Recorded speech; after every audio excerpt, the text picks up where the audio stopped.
Hello dear friends, അപ്പോൾ നമ്മുടെ മുട്ട ഓംലെറ്റ് ഉണ്ടാക്കുന്നതിൻ്റെ ഒരു സ്റ്റാർട്ടിങ്ങിലാണ് ഞാൻ. അനുമോൾക്കൊരു മുട്ട ഓംലെറ്റ് ഉണ്ടാക്കി കൊടുക്കാം. അതായത് തട്ടുദോശ സ്റ്റൈൽ ഓംലെറ്റ്, 2 മുട്ട വെച്ചൊരു ഓംലെറ്റ്. അപ്പോൾ ഇതിൽ ഒരു സ്പെഷ്യാലിറ്റി ഉണ്ട്, ഒരു പ്രത്യേക ഇൻഗ്രീഡിയൻറ്റ് ചേർക്കുന്നതിൻ്റെ ഒരു രീതിയുണ്ട്. ആ രീതിയിൽ ചെയ്യുമ്പോഴാണ് തട്ടുദോശയുടെ ഓംലെറ്റ് അത്രയും ടേസ്റ്റി ആയിട്ട് വരുന്നത്. അപ്പോൾ 2 മുട്ടയ്ക്ക് ഇത്രയും മതിയല്ലോ. ഒരു ഉള്ളിയുടെ പകുതി എടുത്തു. പച്ചമുളക് നമ്മുടെ ഇഷ്ടത്തിനനുസരിച്ചിട്ടാണ്, ഒരു ചെറിയ പച്ചമുളക് ആകാം, ഇത് വലിയ പച്ചമുളക്, അതുകൊണ്ട് കുറച്ചെടുക്കാം.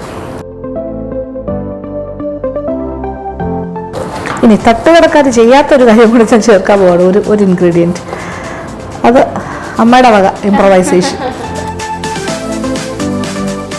ഓക്കെ, അപ്പോൾ നല്ല സ്പൈസി ആയിരിക്കും. സാധാരണഗതിയിൽ നിങ്ങളുടെ ഇഷ്ടത്തിന് സ്പൈസ് കുറയ്ക്കാം.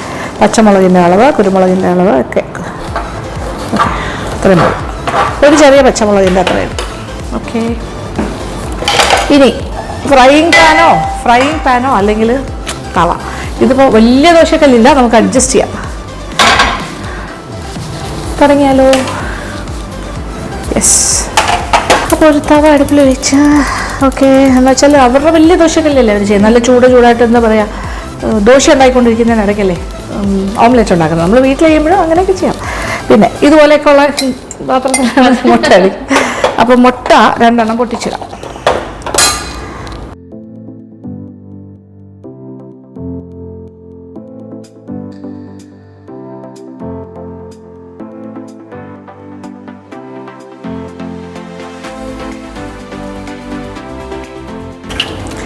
ഇതിലേക്ക് ഇത് കണ്ടല്ലോ,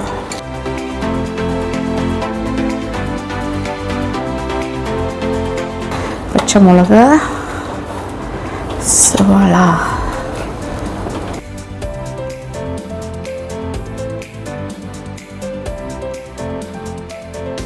ഇച്ചിരി ഉപ്പ് ചേർക്കാം.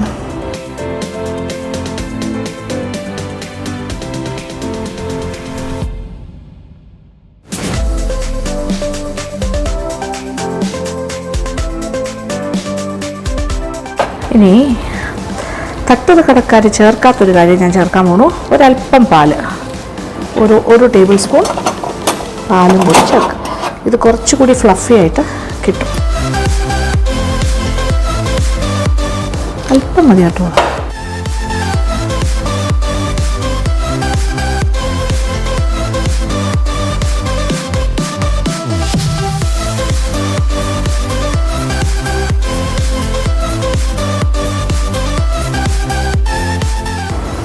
ആ ഉള്ളി അത്രയും ഞാൻ ചേർത്തില്ല ശരിക്കും പറഞ്ഞാൽ.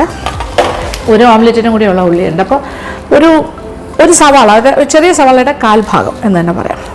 ഇനി വേണ്ട കാര്യം അല്പം വെളിച്ചെണ്ണ, കല്ലിലേക്ക് വെളിച്ചെണ്ണ.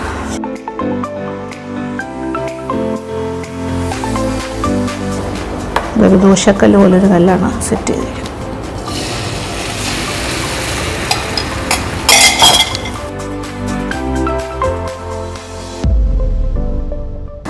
ഈ ഒരു സ്റ്റേജിലാണ് നമ്മൾ സീക്രട്ട് ഇൻഗ്രീഡിയൻറ്റ്, കുറച്ച് വെളിച്ചെണ്ണ.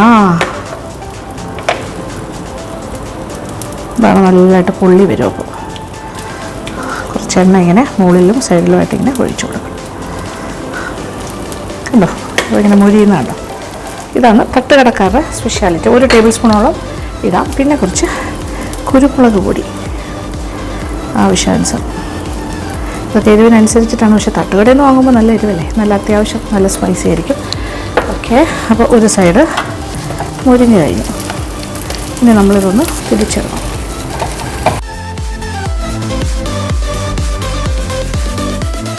ഇതിങ്ങനെ പൊള്ളി വരുന്നുണ്ടോ? ഇനി ഒരു സൈഡൊന്ന്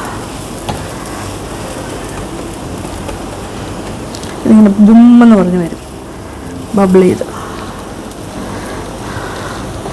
ഒരുപാട് പൊരിയേണ്ട ആവശ്യമില്ല, ഒരു സൈഡ് നന്നായിട്ട് ആവശ്യത്തിന് മുരിഞ്ഞിട്ടുണ്ട്.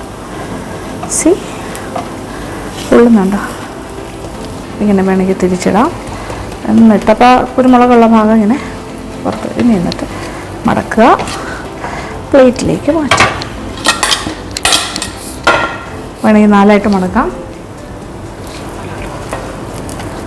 നല്ല ഫ്ലഫി ഓംലെറ്റ് റെഡി. അങ്ങനെ തട്ടുകട ഓംലെറ്റ്. തട്ടുകട ഓംലെറ്റ്. അനുമോളെ വരൂ വരൂ വരൂ. അനുമോൾ ഇങ്ങനെ സൈഡിൽ നിന്നുകൊണ്ട് ടിക്ടോക്കിന് വേണ്ടി എടുത്തുകൊണ്ടിരിക്കുകയാണ്. ടിക്ടോക്കിലും കുറച്ച് ചെറിയ ചെറിയ വീഡിയോസ് കൊടുക്കുന്നില്ല. അപ്പം അനുവാണ് അതിൻ്റെ ഫോട്ടോഗ്രാഫർ. വീഡിയോഗ്രാഫർ. എങ്ങനെയുണ്ട് ഇതെങ്ങനെ? എത്ര വേണമെങ്കിലും ഒഴിച്ചിട്ട് അത് നല്ല എന്താ പറയുക, ചക്ക ചക്ക ഗുണ്ട് ഗുണ്ട്. ഓക്കെ, ഇത് അനുമോൾക്കൊരു ഓംലെറ്റ്. അതെ, അതാണ് ക്യാപ്ഷൻ. അനുമോൾക്കൊരു ഓംലെറ്റ്. അനുമോൾക്ക് കപ്പിച്ചിനോ, അനുമോൾക്ക് അച്ചപ്പം. വിഷ്ണുവിനൊന്നുമില്ല. ഓക്കെ, അനുമോൾക്ക് മാത്രം. എങ്ങനെയുണ്ട്? Fluffy fluffy. തട്ടുകട ഓംലെറ്റ് പോലെ. ഞാൻ ഒരു കാര്യം എക്സ്ട്രാ ചേർത്തു, പാൽ. അത് നല്ല ഫ്ലഫിനെസ് ഉണ്ടാകും. എണ്ണ ഒഴിക്കുന്ന വളരെ പ്രധാനപ്പെട്ടൊരു പോയിന്റാണ്. ഓക്കെ, അപ്പോൾ മറക്കാതെ ഇങ്ങനെ തന്നെ ഉണ്ടാക്കി നോക്കുക, നിങ്ങൾക്ക് ഇഷ്ടമാവും. സിമ്പിൾ ഓംലെറ്റ്, തട്ടുകട ഓംലെറ്റ്. അങ്ങനെ അനുമോൾക്കൊരു ഓംലെറ്റ് റെഡി. അനു കഴിച്ചു തുടങ്ങി. അപ്പോൾ സന്തോഷം. Thank you for watching and keep on watching Lakshmi Nair vlogs.